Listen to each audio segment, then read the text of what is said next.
Chang, A Song of Unending Sorrow by Juyi, written in 806, translated by Witter, Bynner in Birch, 1965.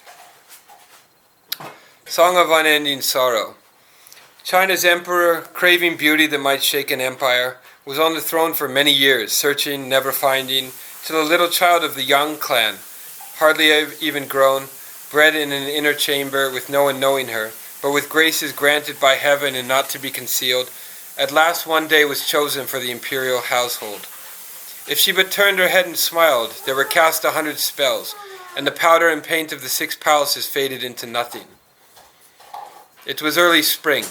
They bathed her in the flower-pure pool, which warmed and smoothed the creamy-tinted crystal of her skin, and because of her languor, a maid was lifting her when first the emperor noticed her and chose her for his bride.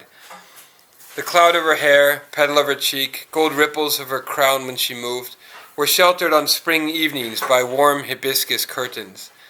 But nights of spring were short, and the sun arose too soon, and the emperor, from that time forth, forsook his early hearings, and lavished all his time on her with feasts and revelry, his mistress of the spring, his despot of the night.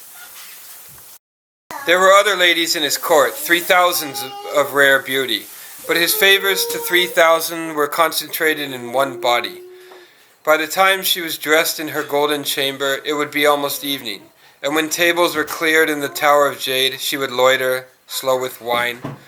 Her sisters and her brothers all were given titles, and because she so illumined and glorified her clan, she brought to every father, every mother through the empire, happiness when a girl was born rather than a boy.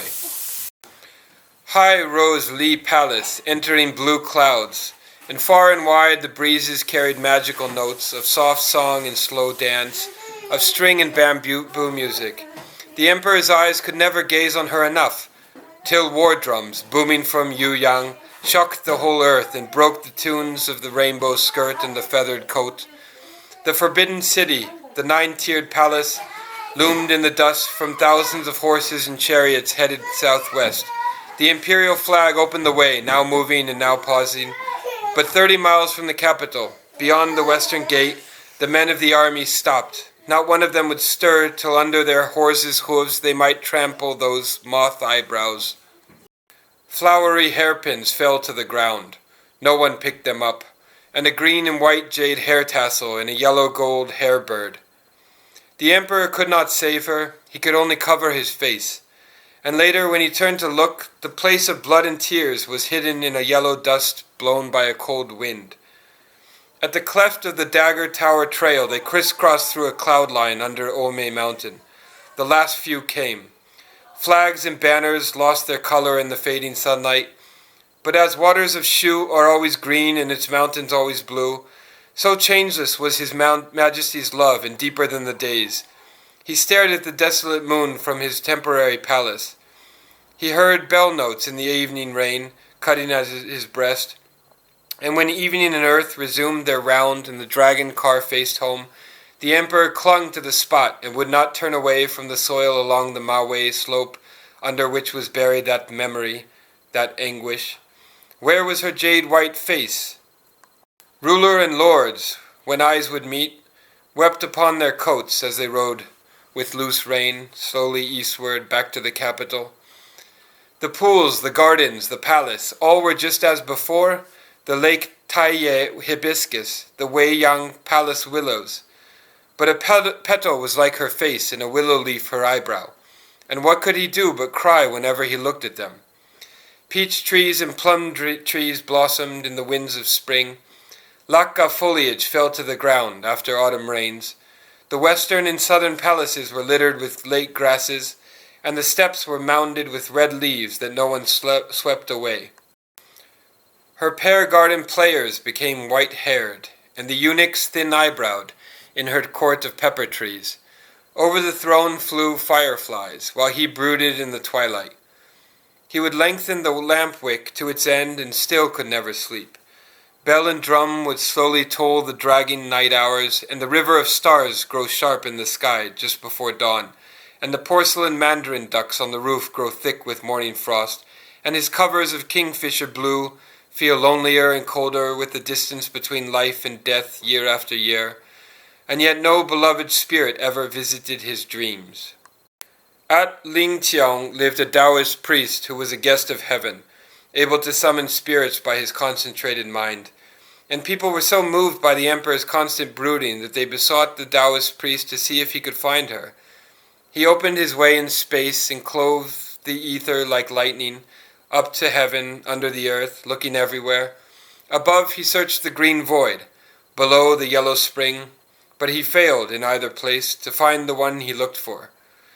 And then he heard accounts of an enchanted isle at sea, a part of the intangible and incorporeal world, with pavilions and fine towers in the five-colored air, and of exquisite immortals moving to and fro, and of one among them, whom they called the Ever-True, with a face of snow and flowers resembling hers he sought.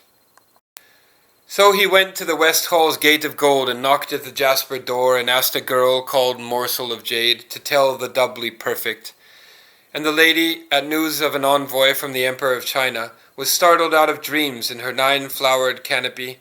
She pushed aside her pillow, dressed, shook away sleep, and opened the pearly shade and then the silver screen.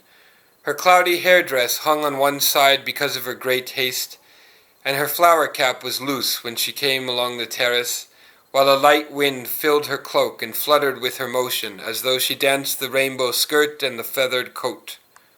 And the teardrops drifting down her sad white face were like a rain in spring on the blossom of a pear.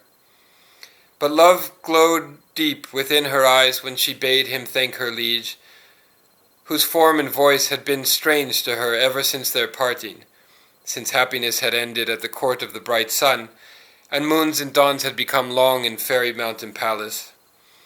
But when she turned her face and looked down toward the earth, and tried to see the capital, there were only fog and dust.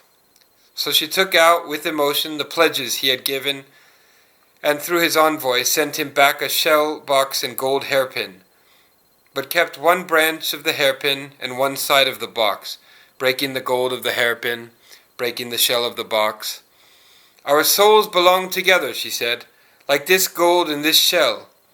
Somewhere, sometime, on earth or in heaven, we shall surely... And she sent him, by his messenger, a sentence reminding him of the vows which had been known only to their two hearts. On the 7th day of the 7th month, in the palace of long life, we told each other secretly in the quiet midnight world that we wished to fly in heaven, 2 birds with the wings of one, and to grow together on the earth, 2 branches of one tree. Earth endures, heaven endures, sometime both shall end, while this unending sorrow goes on and on forever.